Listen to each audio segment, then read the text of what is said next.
Rekaman. Recordingnya ya. Oke.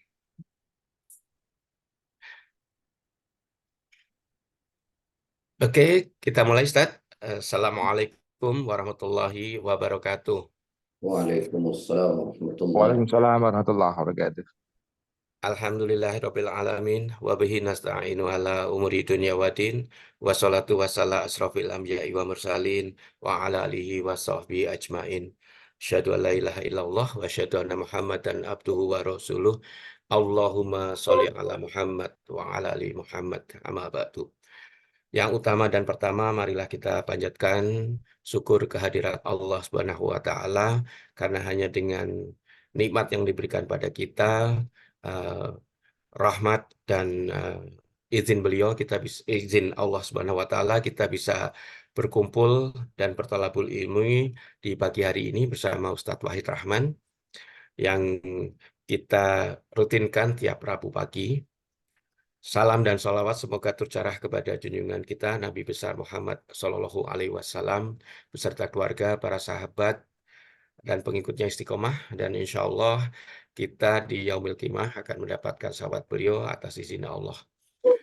Baiklah Bapak Ibu rekan fillah yang dimuliakan Allah, pekan lalu kita sudah membahas mengenai trik atau kiat-kiat bersabar, dan kita sudah mendapatkan 3 poin Ustaz, pekan lalu. Dan pekan ini mungkin kita akan lanjutkan untuk poin keempat dan seterusnya. Baiklah, untuk mempersingkat waktu karena sekarang sudah 05.35, taklim dan waktu sepenuhnya saya serahkan kepada Ustadz Wahid Rahman. Tafadhal Bismillah. Ustaz. Baik, jazakallah. Bismillahirrahmanirrahim. Assalamualaikum warahmatullahi wabarakatuh.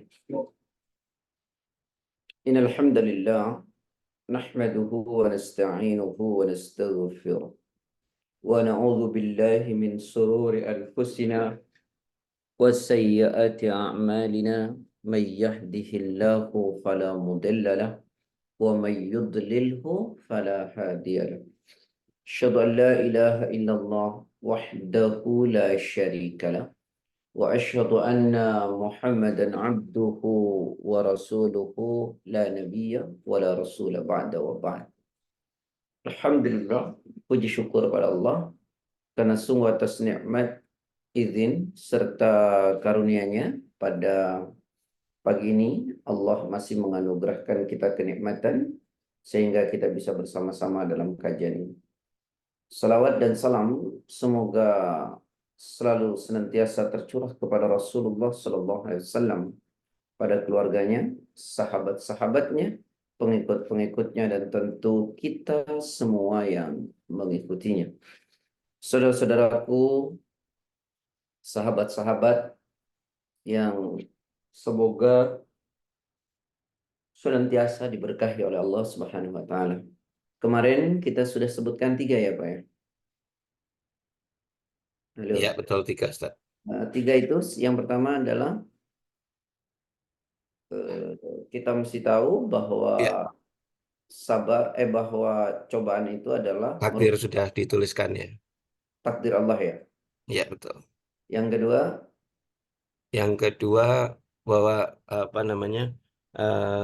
mengukur keimanan kita. Keimanan kita, kemudian yang Ya, betul ya, hidup ini sementara. sementara, betul.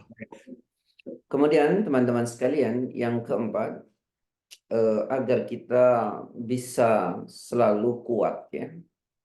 Setidaknya lah kalau tidak sampai ke tingkat ikhlas, selalu kuat dan sabar dengan cobaan yang menimpa kita, maka yang keempat, kita mesti paham betul dan kita mesti tahu betul bahwa dunia ini ya yang sedang kita jalani ini memang tempatnya ujian. Saya ulangi, dunia di mana kita hari ini ada, di mana hari ini kita hidup, adalah tempat ujian buat kita. Jadi kalau kita sadar bahwa dunia ini memang tempatnya ujian, saat kita diuji, maka kita akan berkata, oh iya ya, dunia ini memang tempatnya ujian. Kalau diuji ya, saya memang berada pada tempatnya. Di dalam Al-Quran, Allah menjelaskan pada surat Al-Mulk ayat yang kedua, monggo. Tabarakalladzi biyadihil mulku wa huwa ala kulli syai'in qadir. Alladzi khalaqal mauta wal hayata liyabluwakum ayyukum ahsanu amala. Monggo.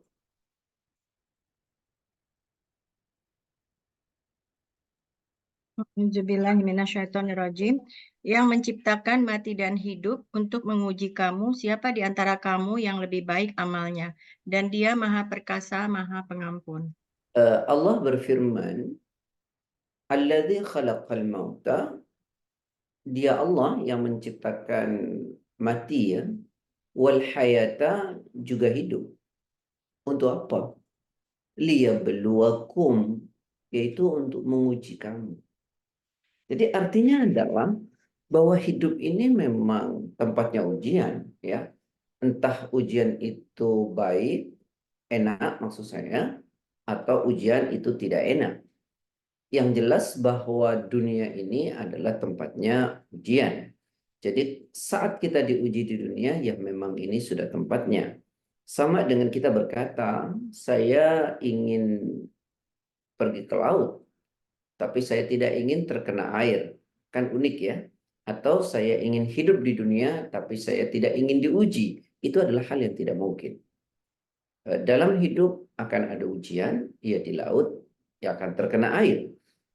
Maka ujian ini adalah sesuatu keniscayaan, adalah hal yang pasti terjadi kepada setiap manusia. Sebagaimana Allah berfirman di dalam Al-Quran pada surah Al-Baqarah ayat yang ke-155, Allah Ta'ala berfirman, وَلَنَبْلُوَنَّكُمْ بِشَيْءٍ مِّنَ الْخَوْفِ وَالْجُوعِ وَنَقْصٍ مِّنَ الْأَمْوَالِ وَالْأَنْفُسِ وَالثَّمَرَاتِ وَبَشِّرِ الصَّابِرِينَ. A'udzubillahiminasyaitonirrajim. Dan kami pasti akan menguji kamu dengan sedikit ketakutan, kelaparan, kekurangan harta, jiwa, dan buah-buahan. Dan sampaikanlah kabar gembira kepada orang-orang yang sabar. Nah, ini penting. وَلَنَبْلُوَنَّكُمْ بِشَيْءٍ, ya. Dan kami pasti akan menguji kamu, ya. Model ujiannya dengan sesuatu ketakutan, kelaparan, kekurangan harta, ya jiwa, buah-buahan bagi para petani. Nah, ini modelnya. Dan ujiannya yang jelas adalah pasti. Ya, ujian itu adalah keniscayaan. Dan dunia ini adalah tempatnya ujian, dan ujian itu adalah keniscayaan. Ya, bagaimanapun, ya hidup ini memang tempatnya. Misalnya Nabi pernah mengatakan ya, bahwa wahadihi al-a'rad, kata Rasulullah. Ini adalah rintangan hidup ya. Wa in akhtaw hadha nahashaw hadha. Wa in akhtaw hadha nahashaw hadha. Wa in akhtaw hadha nahashaw hadha. Ini nih ujian hidup. Kalau engkau lepas dari ini, maka kamu akan ketemu dengan ujian ini. Kalau ujian ini sudah kelar, maka ujian ini pun akan menantimu. Artinya bahwa ujian itu akan terus ada. Tinggal modelnya, kemudian tingkat kuantitas dan kualitasnya saja yang berbeda. Ya, saya ulangi, ujian itu akan selalu ada pada setiap manusia, dan dunia ini tempatnya ujian. Lalu model ujian itu kuantitas dan kualitasnya memang berbeda. Ada kadang baik, ada tidak, ada yang kecil, ada yang besar. Yang jelas bahwa hidup ini tempatnya ujian. Maka saat kita mau berusaha untuk sabar, apalagi sampai ke tingkat ikhlas, ya kita harus tahu dunia ini memang tempatnya ujian. Ya, baik itu ujian enak atau tidak enak. Jadi kalau sudah uji, memang ini ada di tempatnya. Itu kira-kira. Ya, dipahami sudah sampai sini, Mas Sigit? Biar agak cepat. Ya Ustaz, sudah. Paling tidak minggu depan tidak mengulang lagi gitu ya. Oke, siap. Ini dipahami. Saya kenapa concern bicara soal ikhlas? sabar, oleh sebab ini adalah senjata yang memang harus kita pakai dalam hidup kita, karena kalau ini lepas dari diri kita, kita selesai, gitu ya. Oleh sebab Nabi itu pernah mengatakan di dalam kitab Riyadhus Shalihin pada bab sabar, Nabi itu mengatakan begini, as-sabru dia. Sabar itu seperti cahaya. Ya. Jadi artinya ketika orang itu memiliki kesabaran, ya, maka seperti dia berada dalam cahaya yang terang. Orang yang berada dalam cahaya yang terang, maka mudah melangkah. Kemudian kalaupun mau cari jalan, jalannya terlihat betul. Tapi ketika orang tidak punya kesabaran, maka dia seperti hidup dalam kegelapan.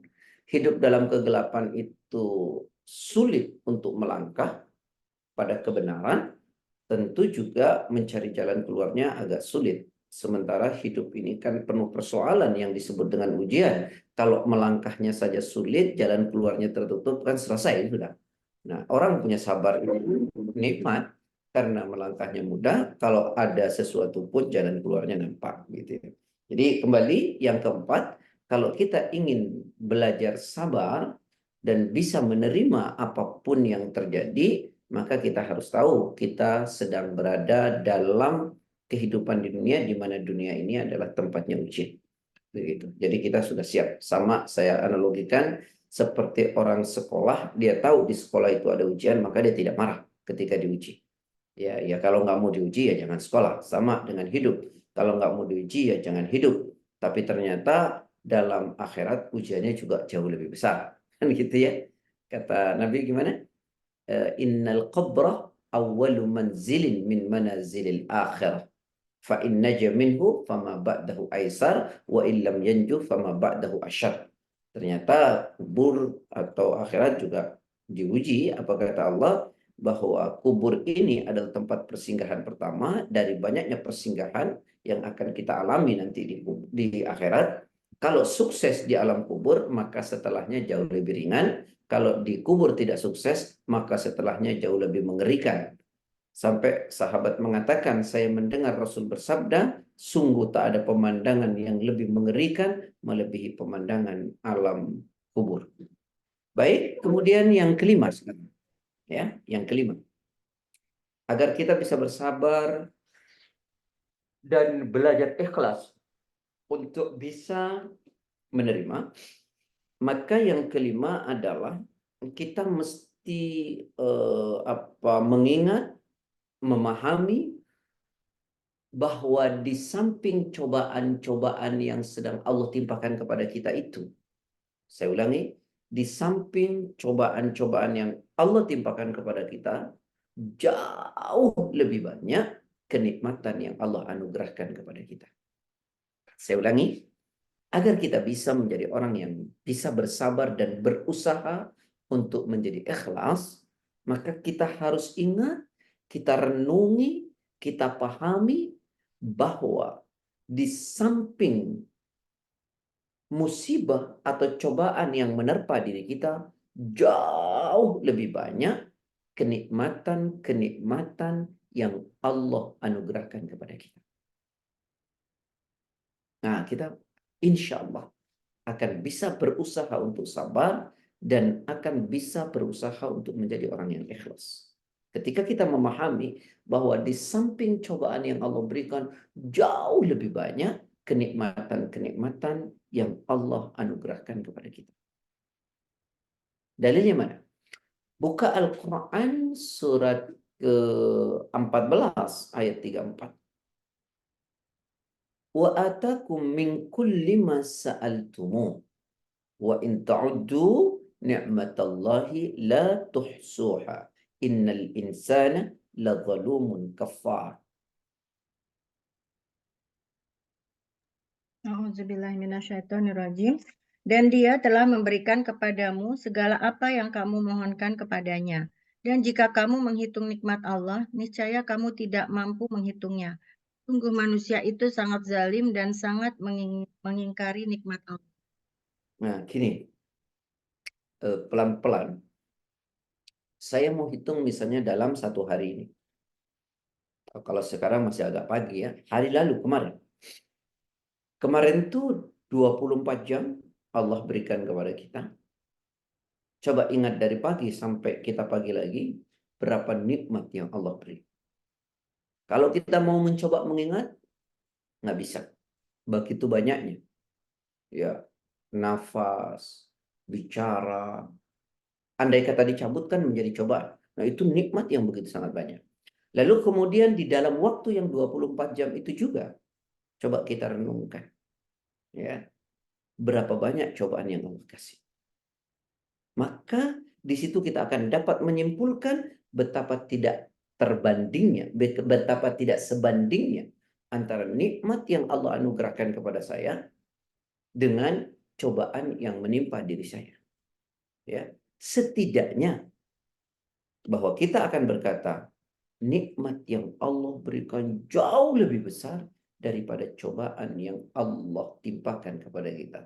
Maka dengan demikian, insya Allah kita akan berusaha untuk bisa menjadi penyabar. Dan insya Allah kita akan berusaha atau bisa menerima cobaan-cobaan yang Allah berikan.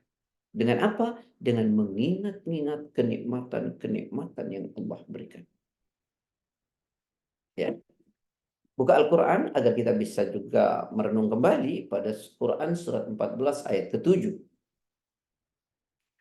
Wa itta'adzana rabbukum la in syakartum la azidannakum wa la in kafartum inna azabi lasyadid. Monggo. A'udzubillahi minasyaitonirrajim. Dan ingatlah ketika Tuhanmu memaklumkan, sesungguhnya jika kamu bersyukur, niscaya aku akan menambah nikmat kepadamu. Tetapi jika kamu mengingkari nikmatku, maka pasti azabku sangat berat. Nah, ini diingat kembali ya. Ingatlah ketika Tuhanmu memaklumkan kepadamu. La in syakartum, jika kalian ini bersyukur kepada Allah. Ya, jika kamu bersyukur kepada Allah tentu niscaya aku akan menambahkan nikmat kepadamu. Tetapi jika kamu kufur akan nikmatku, maka pasti ya azabku itu sangat pedih. Ayo deh ingat-ingat nikmat yang Allah kasih yang nggak kehitung ini, gitu loh. Jadi kita harus banyak mengingat, oh iya, nikmat yang Allah beri jauh lebih besar daripada cobaan. Atau setidaknya di samping cobaan yang Allah berikan kepada saya, jauh lebih banyak nikmat yang Allah anugerahkan kepada saya. Terus saya nggak mau sabar, malu saya sama Allah. Ya. Terus kemudian saya nggak mau nerima, malu saya sama Allah. Ya. Nah ini penting untuk dipahami. Ikhwani wa ikhwati fillah yang dirahmati oleh Allah Subhanahu wa taala. Ya, kemudian buka kembali surat Yunus ayat 31.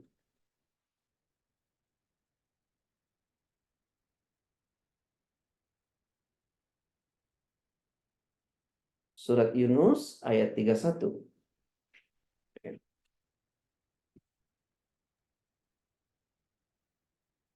A'udzu billahi minasyaitonir rajim.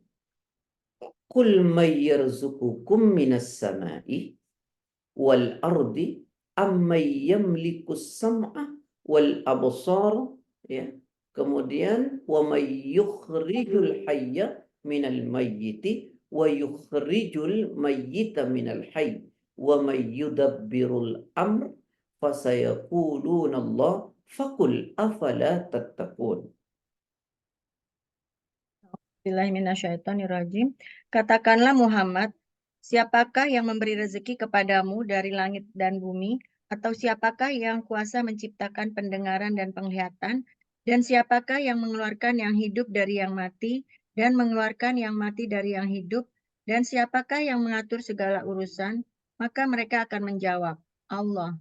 Maka katakanlah, mengapa kamu tidak bertakwa kepada-Nya? Ya, baik. Mari kita renungkan ya. Qul may yarzuqukum minas sama'i wal ard. Katakan, siapa yang memberi rizki kepadamu? Siapa yang menganugerahkan rizki kepadamu? yang setiap detik ini tidak pernah berhenti. Amman yamliku minas sama, amman yamliku sam'a wal absar. Atau siapakah yang kuasa menciptakan pendengaran dan penglihatan? Siapa yang kasih kita rezeki? Atau siapa yang telah menciptakan telinga kita dan mata kita? Wa may yukhrijul hayya minal mayyit wa yukhrijul mayyita minal hayy. Atau kita tanya, siapa yang mengeluarkan yang hidup dari yang mati, kelahiran, dan mengeluarkan yang mati dari yang hidup, dan yang mengeluarkan yang mati ya dan yang hidup, kebangkitan? Atau kita mau bertanya, wa may yudabbirul amr. Siapa yang mengatur segala urusan? Fasayaquluna Allah. Maka kita mengatakan semua Allah. Afala tattaqun? Mengapa kamu tidak melakukan perintah Allah dan menjauhi larangan? Jadi pesan ayat ini dalam pertanyaan, siapa sih yang ngasih rezeki kamu? Siapa yang telah menciptakan telingamu untuk bisa mendengar, matamu untuk bisa melihat, yang menciptakan kehidupan, kematian, dan yang menguasai semuanya ini? Kita berkata Allah. Allah. Mengapa kamu tidak bertakwa? Nah, di dalam kita memahami 3 ayat tadi, insya Allah akan membawa kita bisa bersabar, ya, atau kita akan belajar menjadi ikhlas. Akan belajar untuk bisa menjadi ikhlas. Nah, kembali sahabat-sahabat, saudara-saudaraku yang saya cintai karena Allah, jadi kita mesti merenung dengan baik untuk bisa kita bersabar, dan apalagi kita berusaha untuk menjadi ikhlas. Tadi Ana pertama sampaikan bahwa dunia ini, di mana tempat kita hari ini berpijak ini adalah tempatnya ujian. Ya, jadi ujian itu akan ada terus-menerus kepada diri kita. Ya, yang kedua, kita mesti ingat bahwa selain cobaan, ujian yang menimpa kita, jauh lebih banyak kenikmatan-kenikmatan yang Allah anugerahkan kepada kita. Sehingga nanti akan membuat kita mengingat nikmat Allah lalu bersyukur, dan kita akan mulai bisa bersabar dan berusaha ikhlas untuk menerima cobaan. Karena apa? Durhaka rasanya, malu rasanya kepada Allah kalau kita hanya mengingat cobaan dan ujian saja yang Allah berikan, sementara kenikmatan yang Allah berikan jauh lebih besar. Ya, jauh lebih besar. Saya ulangi ayat-ayatnya. Wa atakum min kulli ma sa'altumu wa in ta'uddu ni'matallahi la tuhsuha innal insana ladzalumun kafar. Ya. Dan kami telah mengadu gerahkan kepada kalian apa saja yang kalian minta.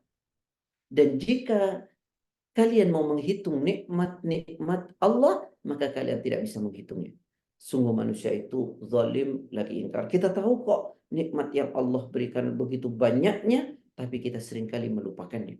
Lalu pada ayat yang lain, wa itta'adzana rabbukum la in syakartum la azidannakum wa la in kafartum inna adzabi lasyadid. Ingatlah ketika Tuhanmu memaklumkan kepadamu, jika engkau bersyukur atas anugerah nikmatku, maka akan kutambahkan. Jika engkau mengingkari nikmatku, sungguh azabku amat pedih. Maka kita lebih asik mengingat nikmat Allah saja dan bersyukur agar nikmat itu ditambah, daripada kita hanya sekedar mengeluh dan melupakan nikmat-nikmat Allah, maka cobaan atau azab nanti lebih parah. Ayat ketiga, kul may yarzuqukum minas sama. Katakan, siapa yang telah memberikan rezeki dari langit, wal ardi, dan dari bumi? Siapa sih yang telah kasih beri kamu kenikmatan itu yang Allah datangkan dari langit, dari bumi? Amman yamlikus sam'a wal absar. Siapa yang memiliki pendengaran dan penglihatan? Yang ngasih kita telinga, yang ngasih kita mata bisa melihat, telinga bisa mendengar. Wa may yukhrijul hayya minal mayyit. dan siapa yang mengeluarkan kematian dari kehidupan. Wa yukhrijul mayyit minal hayy, dan mengeluarkan kematian dari kehidupan.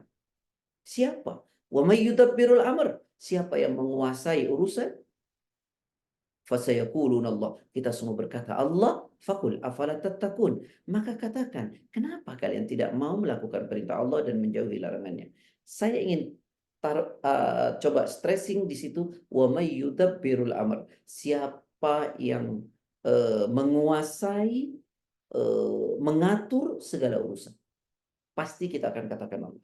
Kalau begitu, ya udah, yang ngurus urusan semua ini adalah Allah. Kalau begitu, lakukan perintah Allah, minta kepada Allah yang belum kita dapati, misalnya berlindung kepada Allah dari sesuatu yang kita tidak suka. Yang kita suka minta kepada Allah, yang kita tidak suka minta perlindungan kepada Allah. Oleh karena yang mengatur semua urusan adalah Allah. Ya, adalah Allah. Jangan kita sudah tahu yang ngatur urusan adalah Allah, tapi kita berharapnya kepada manusia. Ya, yang ngatur segala urusan Allah, kita minta perlindungannya kepada selain Allah. Unik, minta sama yang punya, minta sama yang ngatur. Itu yang benar. Jangan minta sama yang tidak punya, jangan mohon perlindungan kepada yang tidak mengatur. Ya, minta perlindungan kepada yang mengatur, ya bermohon kepada Allah. Semoga Allah melindungi kita semua. Baik, sudah dipahami? Ya. Sekarang yang ke berapa, Pak? Yang keenam, Ustaz. Yang keenam. Kita sedang belajar untuk menjadi orang sabar dan berusaha untuk menjadi ikhlas. Yang keenam, ya, kita mesti paham. Kita juga mesti mengerti bahwa segala kenikmatan yang kita terima itu bersumber dari Allah. Dan sesuatu yang tidak nyaman, tidak enak, itu berasal dari diri kita. Ya. Kenapa ini penting? Agar kita mampu mengkombinasikan pemahaman utuh antara takdir dengan evaluasi, muhasabah.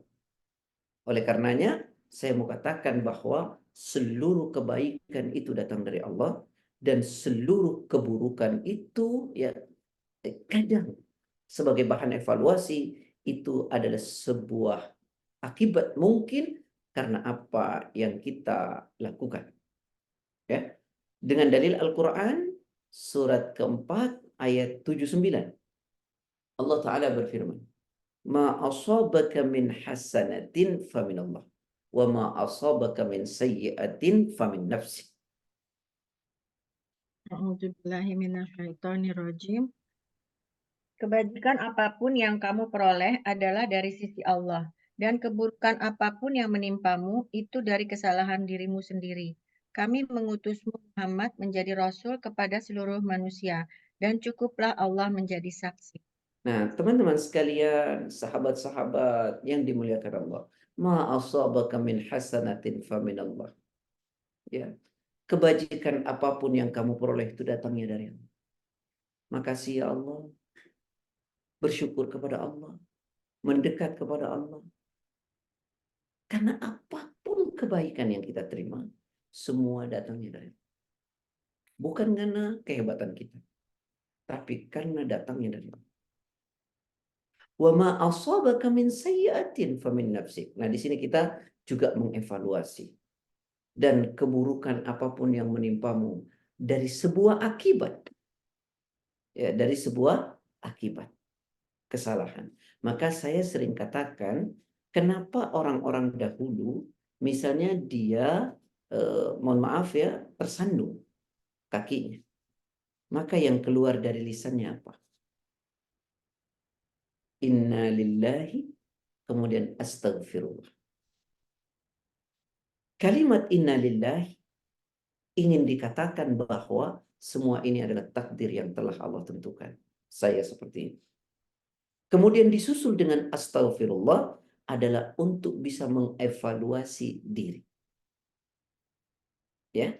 Jadi pahami ya bahwa innalillah itu merupakan kalimat pengakuan takdir dari Allah.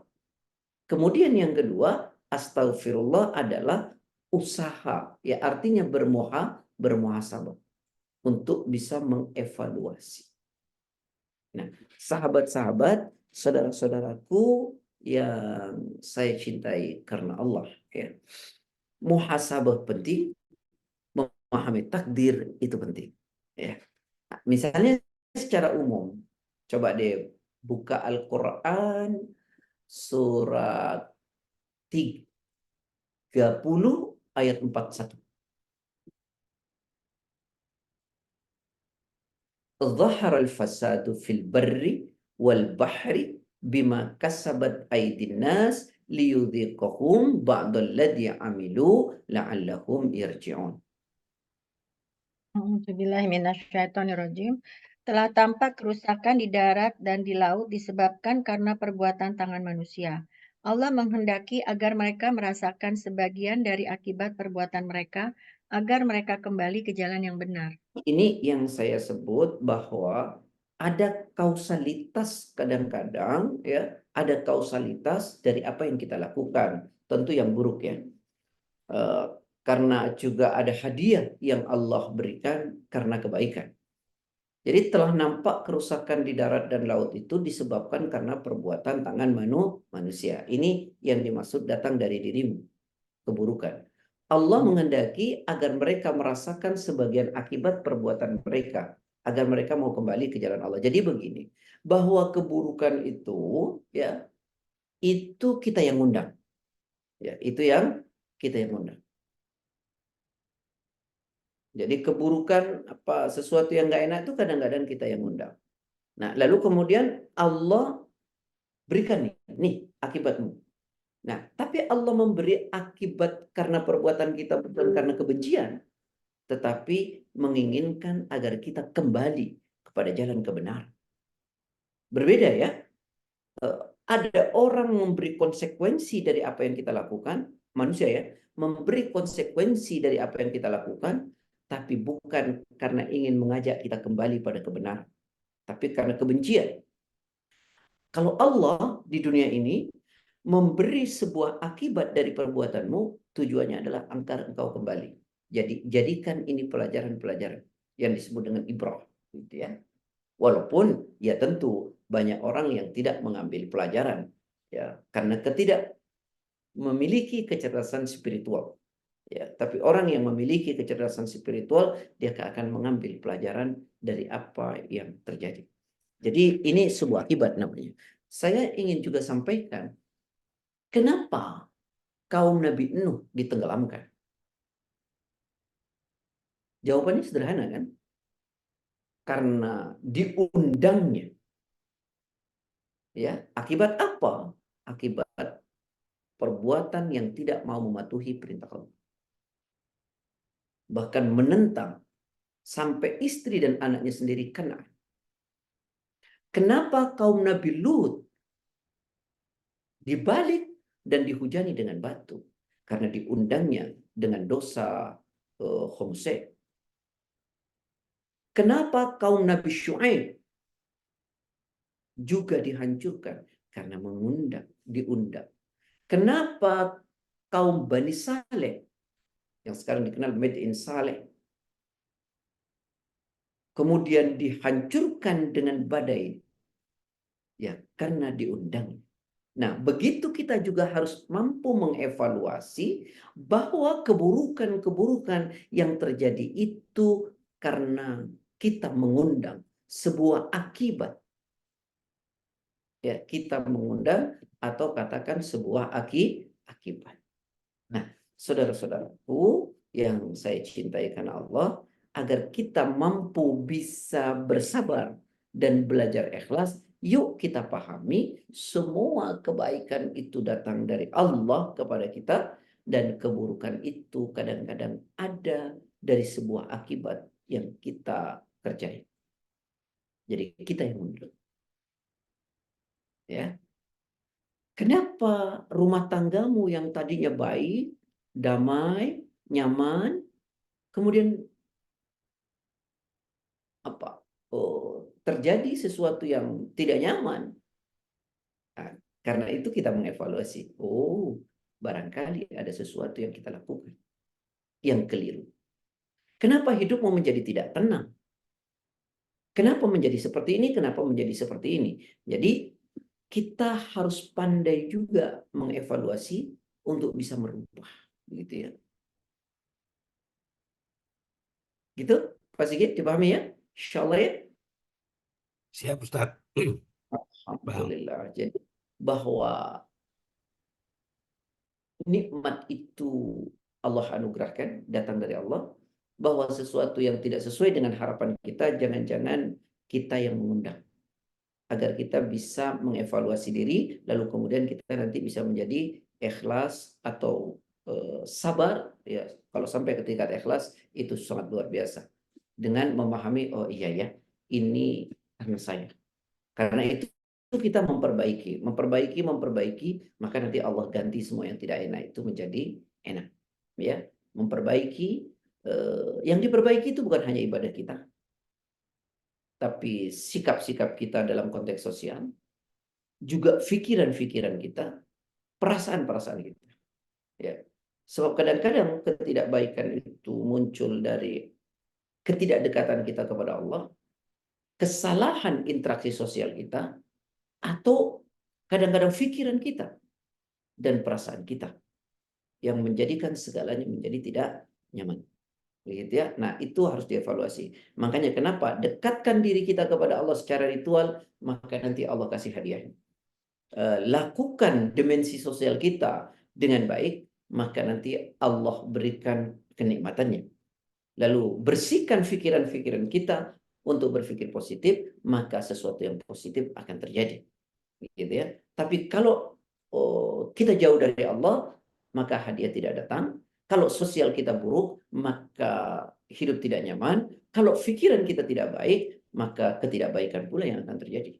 Ya, ana inda dhanni abdi wa ana ma'ahu hina yadhkuruni. Aku ini berada pada prasangka hambaku dan aku bersamanya kala ia mengingatku. Nah, dengan begitu teman-teman sekalian, sekaligus yuk kita berpikir positif kepada Allah. Ya, mikirnya positif aja. Ya, jangan pernah berpikir negatif. Lalu kita juga bisa berpikir begini, bahwa boleh jadi loh sesuatu yang kita anggap kurang pas, jangan-jangan itu yang pas menurut Allah untuk kita. Ya. Atau kita merasa sesuatu tidak pas, jangan-jangan itu pas menurut Allah gitu. Ya, Al-Baqarah 216.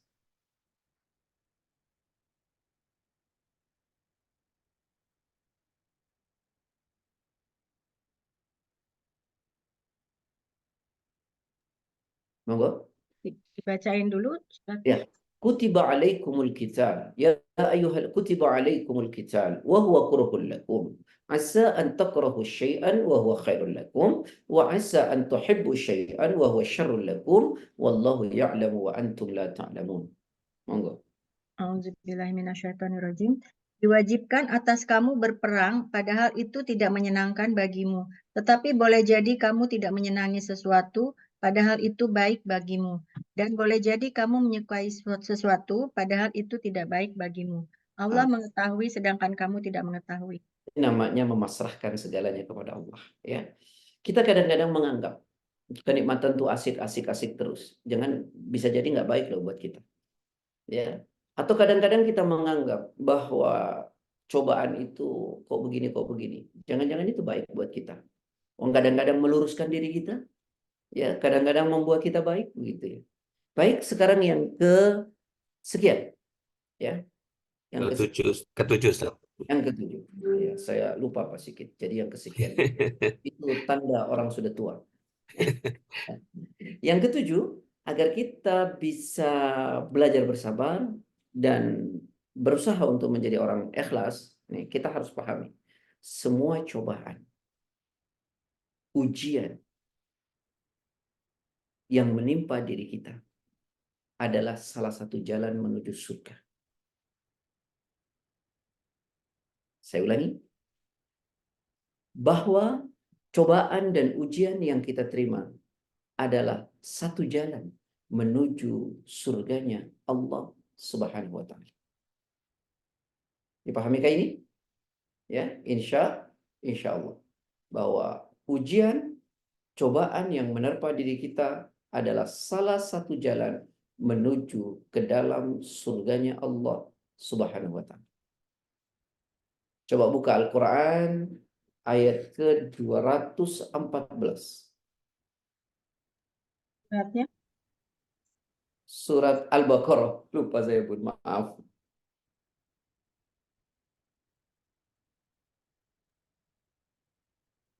Am hasibtum an tadkhulul jannah walamma ya'tikum mathalul ladzina khalau min qablikum massatkumul ba'sa'u wad-dharra'u wazulzilu hatta yaqula ar-rasulu walladzina ma'ahu walladzina amanu ma'ahu mata nasrullah ala inna nasrallahi qarib. Auzubillahiminasyaitonirrajim. Ataukah kamu mengira bahwa kamu akan masuk surga, padahal belum datang kepadamu cobaan seperti yang dialami orang-orang yang terdahulu sebelum kamu. Mereka ditimpa kemelaratan, penderitaan, dan diguncang dengan berbagai cobaan, sehingga Rasul dan orang-orang yang beriman bersamanya berkata, "Kapankah datang pertolongan Allah? Ingatlah, sesungguhnya pertolongan Allah itu dekat." Nah, coba direnung berbaik-baik. Ya, Allah berfirman, apakah kalian mengira akan masuk surga? Apakah kalian mengira, kata Allah, akan masuk surga? Padahal belum datang kepadamu cobaan. Jadi kalau kita paham ini, oh ternyata ujian yang Allah berikan ini adalah salah satu jalan untuk mendapatkan surganya Allah. Ya, untuk mendapatkan surganya Allah.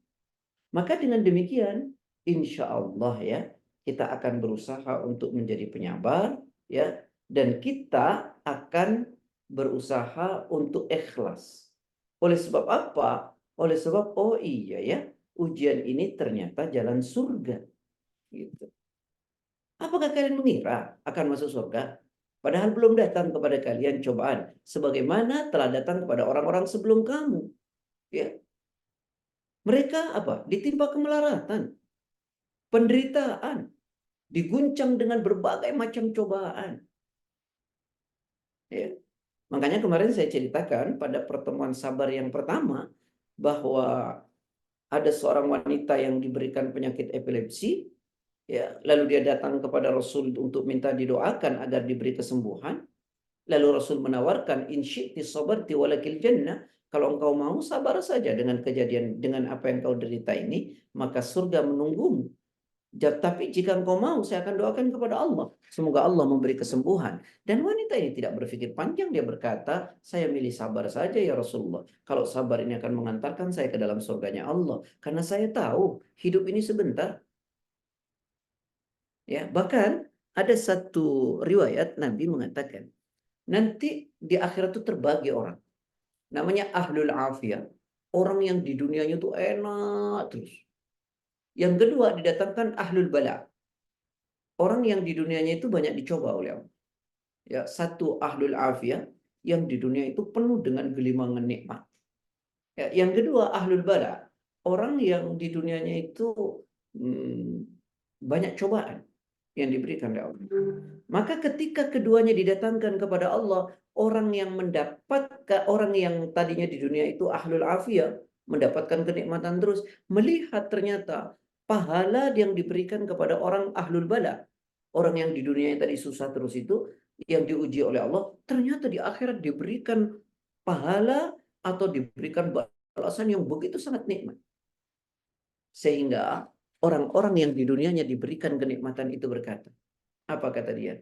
Ya Allah, betapa besar nilai yang kau berikan kepada orang yang di dunianya ada cobaan itu.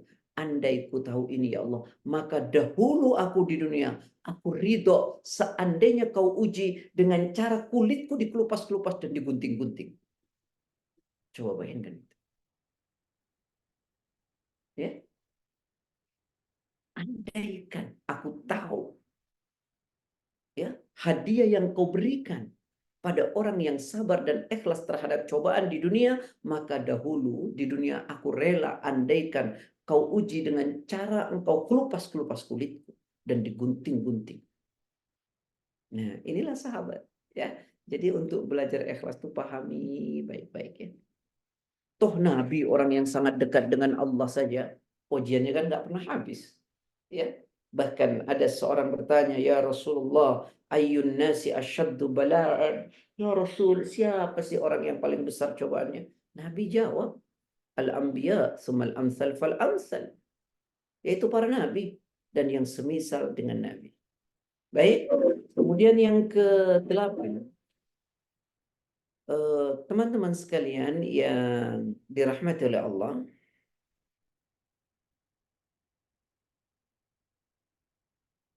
bahwa jika kita ingin berusaha untuk menjadi penyabar dan belajar untuk menjadi ikhlas, yang ke-8 kita mesti tahu bahwa cobaan, ujian yang terjadi pada kita merupakan bentuk cinta, sayang, dan dekapan Allah. Saya ulangi, untuk belajar kita bisa menjadi penyabar dan ikhlas, maka kita harus paham bahwa sesungguhnya cobaan dan ujian yang Allah timpakan kepada kita itu adalah bentuk cinta, sayang, dan dekapan Allah.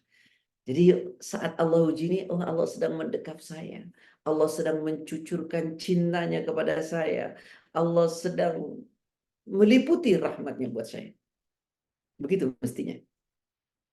Ya, sebagaimana Nabi pernah mengatakan, Innallaha ta'ala. Sesungguhnya Allah Ta'ala itu.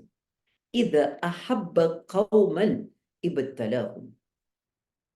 Jika mencintai seorang hamba, Allah kadang menguji hamba itu. Ya. Barang siapa ridho dengan ujian Allah, maka ridho Allah lah untuknya. Dan barang siapa sabar, barang siapa marah dengan ujian Allah, maka murka Allah pun baginya. Nah, ini kemarin sudah sempat saya jelaskan bahwa ujian itu adalah bentuk cinta yang sedang Allah berikan. Saat Allah menguji, Allah mendekat kita. Quran, surat berapa kemarin? Surat 2157.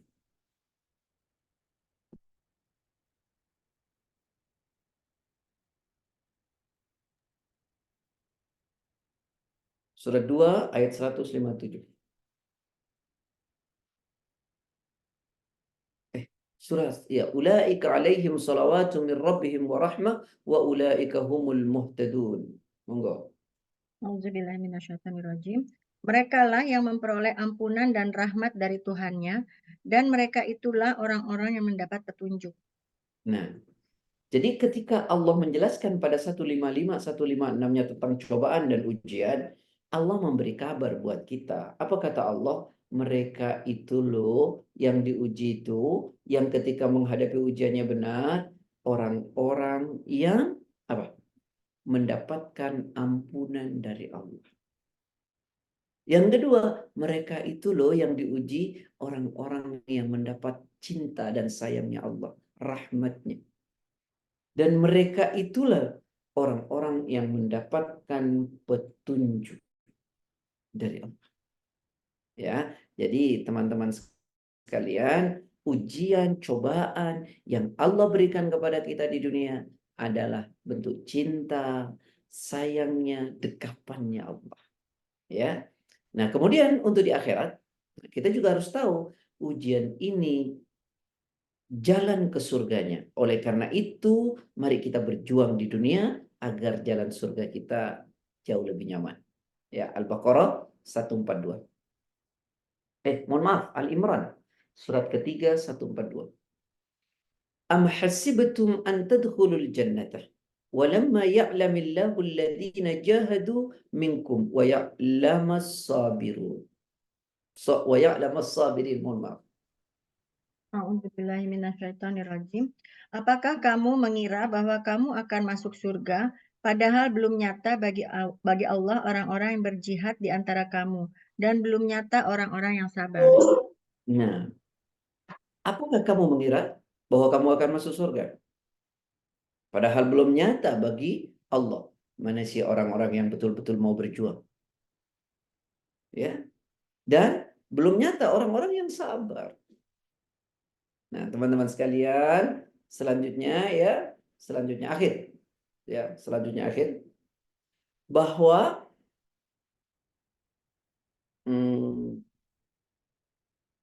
cobaan, ujian yang Allah berikan itu adalah proses untuk membawa kita dekat dengan Allah. Ya. Saya ulangi, cobaan dan ujian yang Allah berikan kepada kita adalah proses untuk membawa kita dekat dengan Allah. Nah, ini penting untuk dipahami itu. Jadi cobaan, ujian yang Allah berikan adalah proses untuk membawa kita dekat dengan Allah. Makanya saya bilang kemarin ya, berapa banyak orang yang karena diuji, dicoba oleh Allah, terus dekat dengan Allah.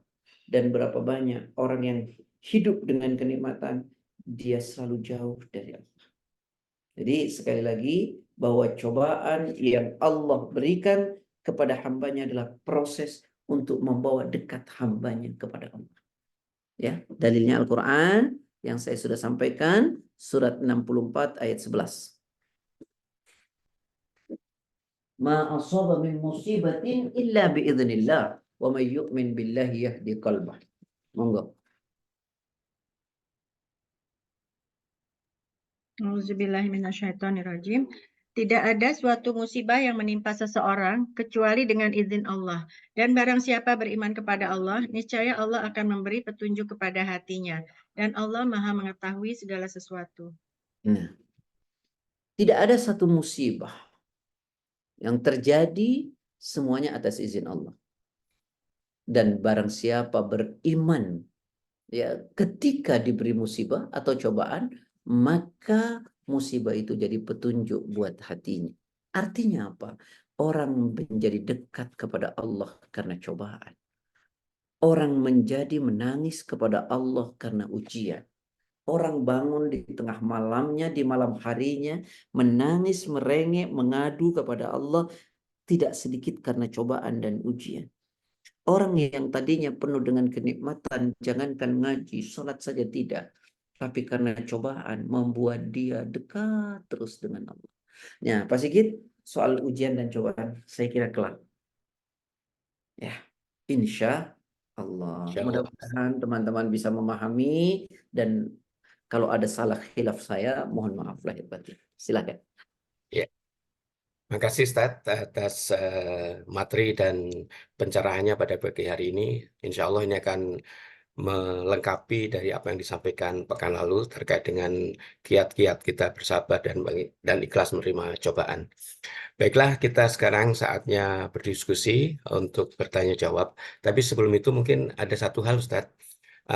Ustadz kemarin menyatakan bahwa ada ujian yang ditimpakan pada satu kaum Ustadz. Di mana salah satu contohnya pada saat apa namanya hadis Aisyah Ustadz yang tentara Abraha datang menyerang apa namanya Ka'bah. Jadi yang datang itu tidak semuanya adalah tentara yang akan merusak. Maka tapi pada saat Allah mengirimkan burung ababil semuanya kena. Nah, ini mungkin di contoh-contoh kehidupan kita tuh banyak mungkin artinya mungkin apakah di lingkungan kita atau mungkin negara kita secara lebih besar banyak hal yang mungkin tidak sesuai dengan apa yang diinginkan Allah. Nah, ditimpakannya mungkin ke semua sebagai kaum. Nah, kita menyikapinya bagaimana Ustaz ya? Terima kasih.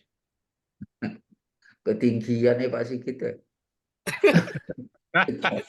Pak Sigit ya. Ya udah, Tidak baca mungkin ya. aja dulu. Saya sebenarnya nggak mau komentar soal negara ya. Itu Ya ketinggian mungkin itu nggak negara jauh. Ustaz, Tapi lingkungan kita baca atau aja mungkin dulu deh. keluarga atau apa Ustaz mungkin.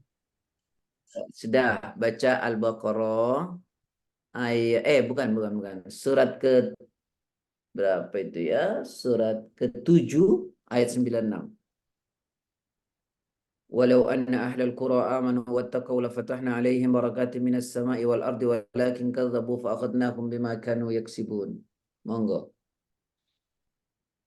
Auzubillahiminasyaitonirrajim. Dan sekiranya penduduk negeri beriman dan bertakwa, pasti kami akan melimpahkan kepada mereka berkah dari langit dan bumi. Tetapi ternyata mereka mendustakan ayat-ayat kami, maka kami siksa mereka sesuai apa yang telah mereka kerjakan. Taib. Di sini ada dua ya. Seandainya penduduk negeri itu beriman betul, takwanya betul gitu ya, atau ya di sebuah daerah atau rumah tangga lah, beriman betul, bertakwa betul, negeri kata Allah, maka janji Allah bukakan pintu berkah dari langit dari bumi. Akan tetapi penduduk negeri itu mendustakan ayat-ayat Allah, tidak memakai hukum-hukum, artinya tidak mau beragama dengan benar gitu, maka Allah siksa mereka sesuai dengan apa yang mereka kerjakan. Jadi gini, positif yang kita lakukan maka hal positif yang Allah berikan. Negatif yang kita lakukan maka perkara negatif yang Allah berikan. Itu satu. Kemudian yang kedua, buka Al-Quran surat 16 ayat 112.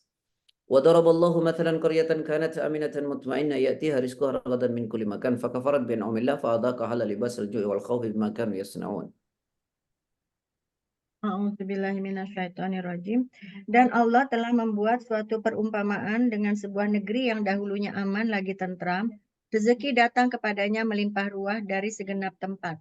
Tetapi penduduknya mengingkari nikmat-nikmat Allah. Karena itu Allah menimpakan kepada mereka bencana, kelaparan, dan ketakutan disebabkan apa yang mereka perbuat. Allah memberikan perumpamaan tentang sebuah negeri yang negeri itu aman juga tentram.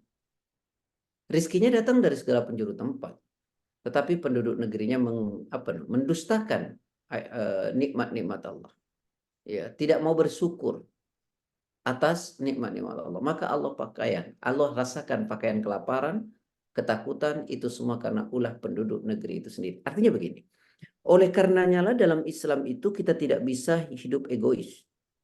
Maka kita harus peduli lingkungan. Peduli lingkungan itu apa? Kalau ada yang tidak baik, kita berkontribusi untuk memperbaiki ketidakbaikan itu sesuai dengan kemampuan kita.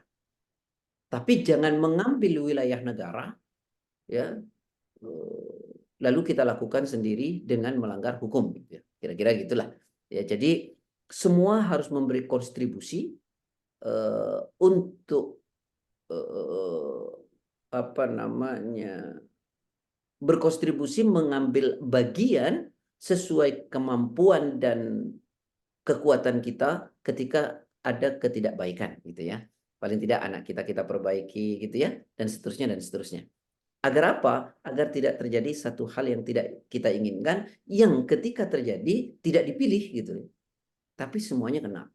Ya, seperti apa yang terjadi di Aceh dan seterusnya dan seterusnya. Wallahu a'lam.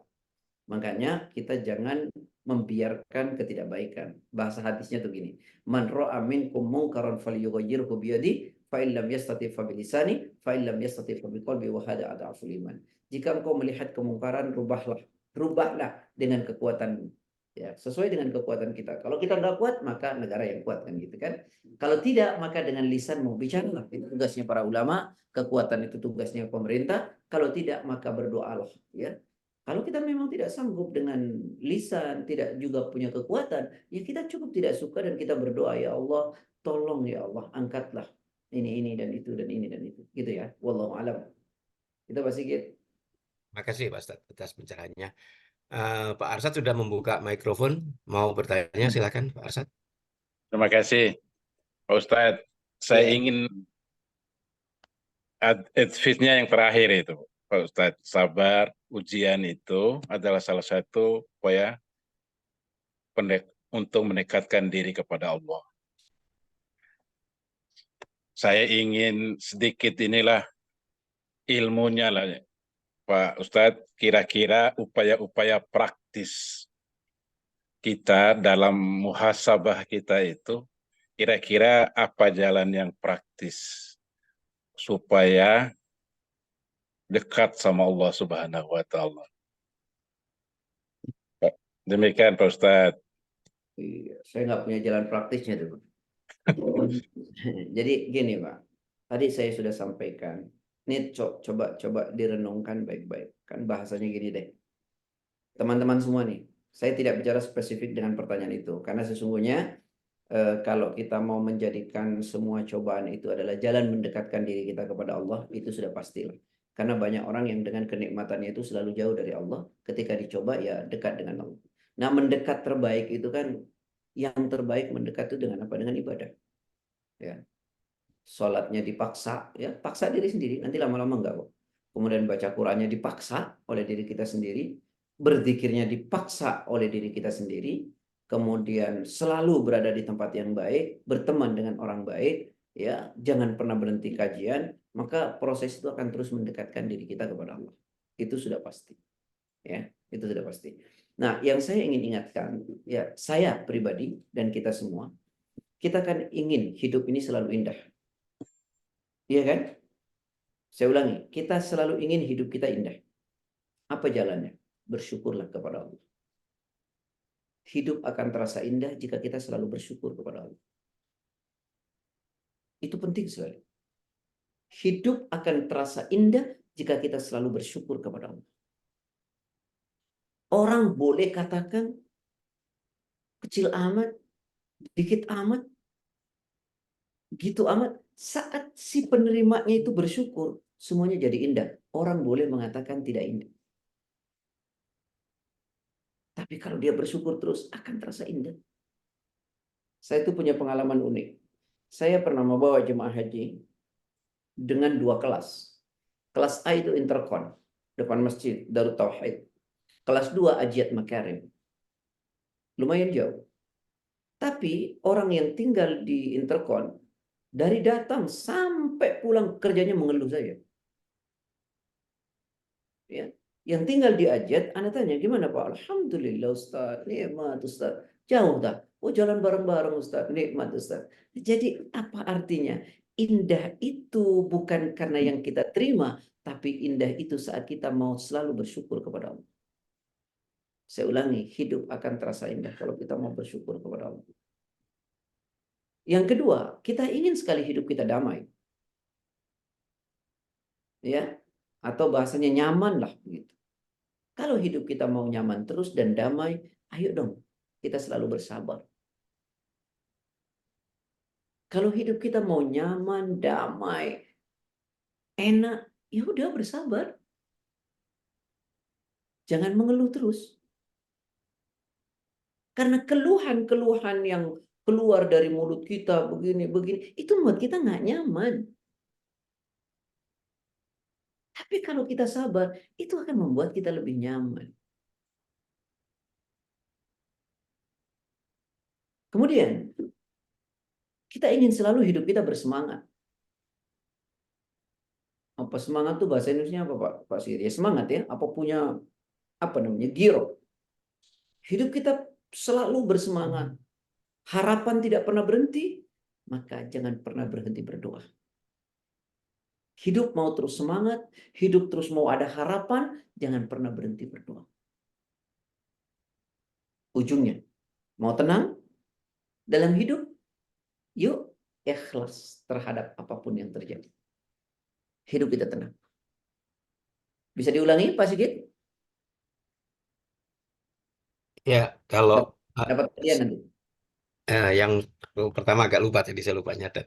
Yang intinya, yang kedua tadi Ustadz menyampaikan kalau mau apa namanya bahagia kita bersyukur, harus banyak bersyukur.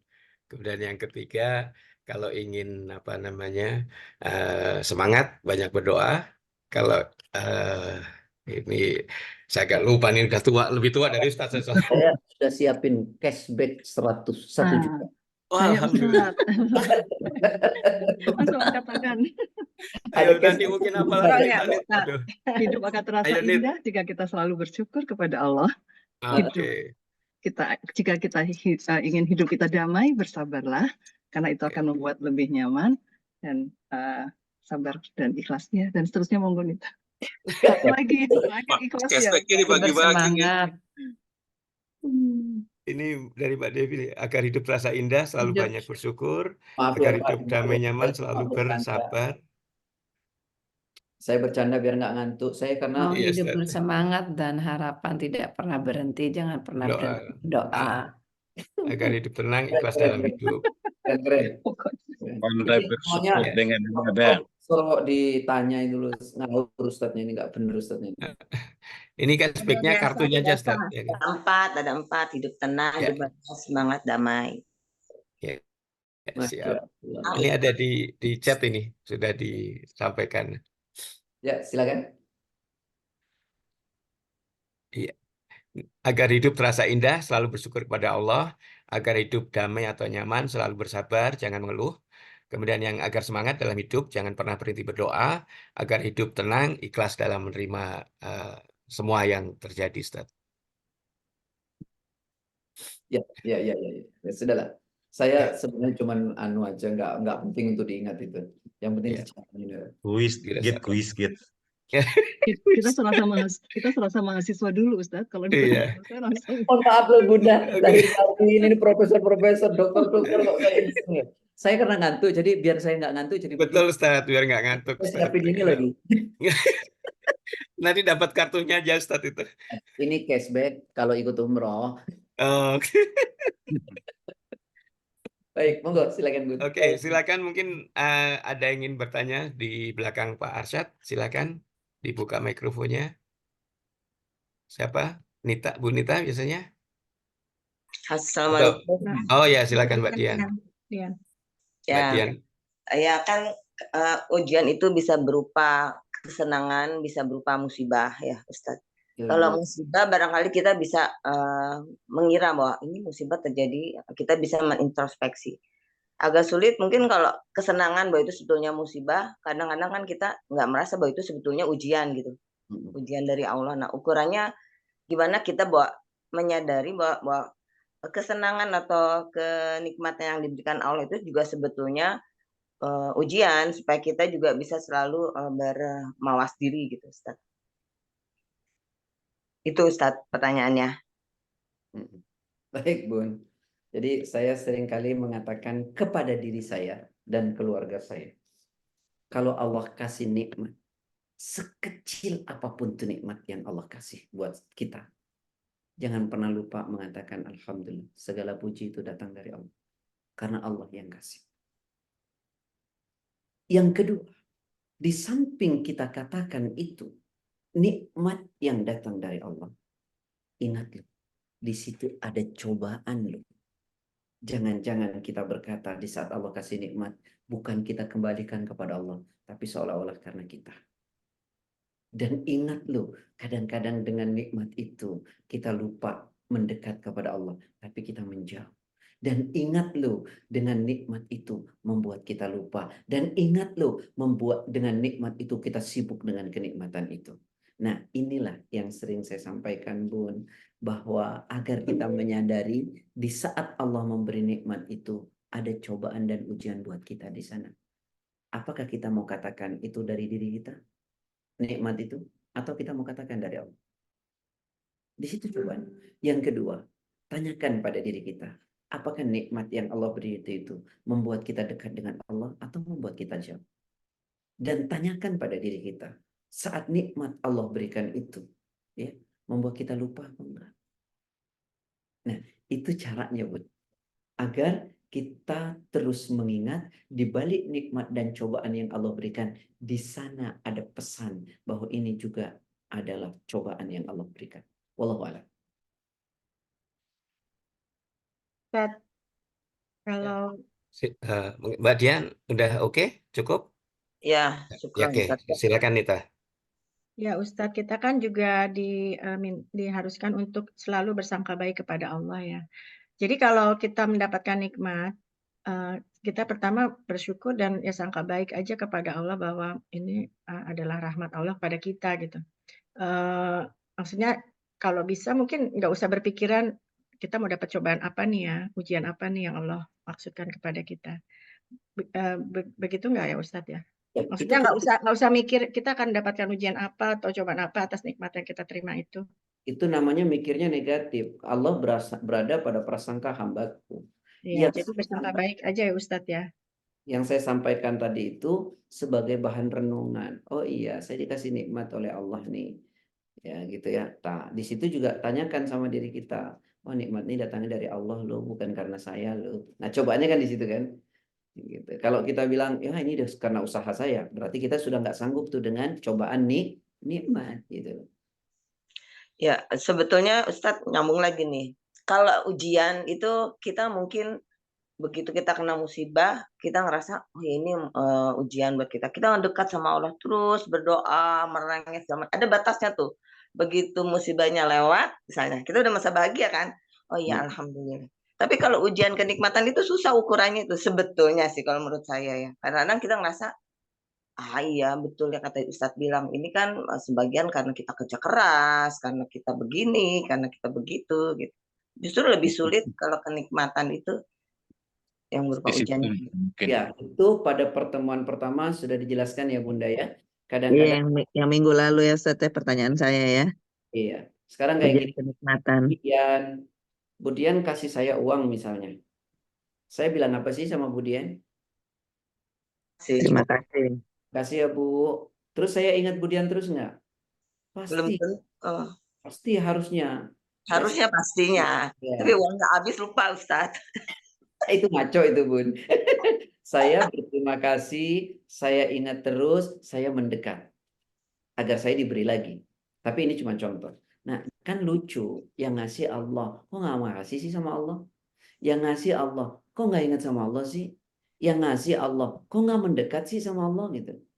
Makhluk yang ngasih, kamu makasih. Makhluk yang ngasih, kamu mendekat. Makhluk yang kasih, kamu nggak pernah lupa. Ini Allah loh yang ngasih, yang kasihnya tidak terbatas. Loh kok kamu lupa? Ini Allah loh yang ngasihnya nggak ada hitungannya.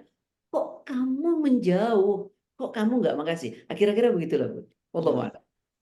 Ya betul. Baik. Ya. Mas Kurang Sigit. Mungkin ada Assalamualaikum, lagi? Ustaz. Masih boleh Mas Sigit? Oke, Mas Pak Badri Juni. silakan. Iya, Assalamualaikum Satu lagi Ustaz. mungkin. Terakhir.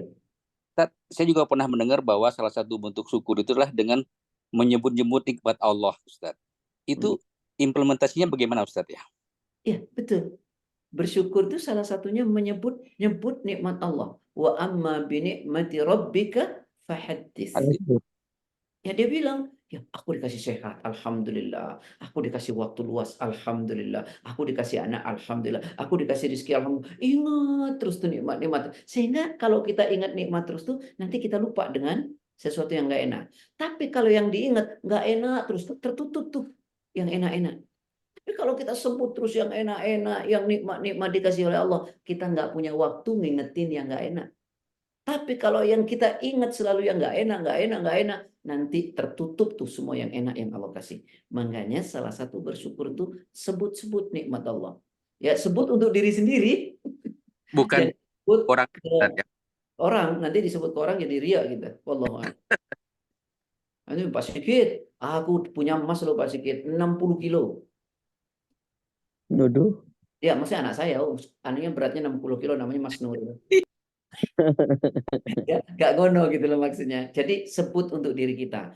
Saya dikasih ini Allah, saya dikasih ini, saya dikasih ini, saya dikasih ini. Kok saya jauh dari Allah? Saya dikasih ini, saya dikasih ini, saya dikasih ini. Kok saya nggak mau sholat? Saya dikasih ini. Itu maksudnya. Wallahu a'lam. Jadi dengan bukan menceritakan ke orang lain, bahkan dengan keluarga pun, Ustaz ya. Jangan. Jangan ya. Iya.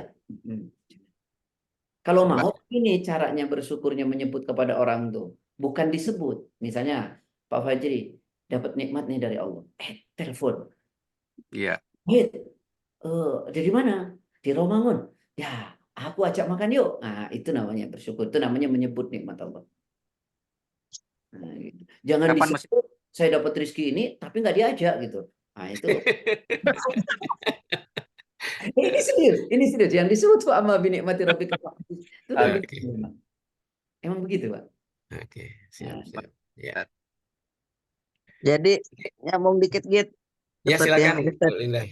Apa yang Ustadz sampaikan minggu lalu itu ya, misalnya nih Sigit dapat proyek 1M ya Pak Ustadz ya. Tiba-tiba yuk kita ajak nih Agatis nih umroh.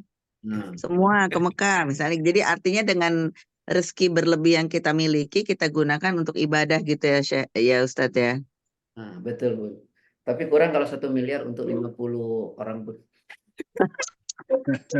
Daftarnya sama Ustadz. Kayaknya enak juga nih. Enak juga nih Agatis umroh sama Pak Ustadz nih Kit. Boleh dirancang. Umroh bareng sama Ustadz nih enak kayaknya nih. Boleh kita agendakan. Ingin ada umur. Nabung lagi nabung. Nabung. Oke, ini sudah 06.49, Ustadz udah ada kesibukan lain. Untuk pekan depan Ustadz masih di Jakarta Ustadz ya? Masih tanggal Besok 20 Ahad berangkat, Pak. Senin. Ahad berangkat. Nah, Senin. Oke, Senin ya. Ya nanti kita atur untuk anunya di sana Ustadz. Saya sudah sampaikan ke teman-teman, insya Allah mungkin Mbak Daisa di sini Ustadz. Baik, baik. Jadi Ustadz di sana kan pada duhur mendekati asar nanti. Insya Allah. Woro-woronya Oke. lebih banyak, Git. Soalnya Iya. dari pagi ke malam suka lupa. Iya. Ini baiklah. Tapi ganggu Ustadz nggak, Git? Kalau Ya, Pak makanya Ustadz nanti mau, saya jangan sampai diskusi dengan ganggu. dengan Iya. Ustadz jamnya jam berapa biar sama-sama enak kita. Kita Biar ngikutin. Pak Ustadz aja yang ngatur. Ya. Baiklah Bapak Ibu rekan filah yang dimuliakan Allah, sekarang sudah 06.49, Ustadz ada kesibukan lain. Kami sampaikan terima kasih Ustadz atas pencerahan dan ilmunya, juga waktunya yang diberi pada jamaah Agatis, luar biasa. Dan alhamdulillah kita sudah 3 pekan di atas 50 terus Ustadz, jadi mungkin semakin banyak yang istiqomah insya Allah. Amin. Baiklah, saya juga sampaikan terima kasih pada Profesor Nani yang sudah menyediakan fasilitas Zoom dan juga penayangan ayat-ayat Al-Quran, dan juga pada Mbak Anita yang sudah membacakan terjemahannya, dan juga pada teman-teman semua yang membuat diskusinya menjadi sangat menarik. Saya mohon maaf apabila ada yang tidak berkenan.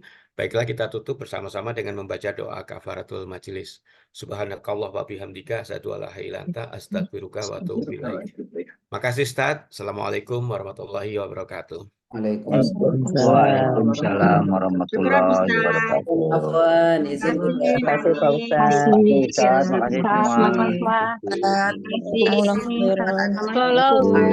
Nanti kita ya. kabarin ya untuk yang selama Ustadz di sana kita jam berapanya kami diskusikan dengan Ustadz. Ya, Pak Ustadz. Assalamualaikum. Mohon izin live. Assalamualaikum. Terima kasih. Waalaikumsalam. Assalamualaikum. Salam. Izin. Assalamualaikum warahmatullahi kawan-kawan semua. Halo Mbak Dia, Waalaikumsalam. Apa kabar? Terima kasih ya semuanya, Nani. Ya, sama-sama. Ya. Ya, Nan, makasih ya Nan. izin ya. Kirim Ya. atur aktivitas. Semua izin Mangga.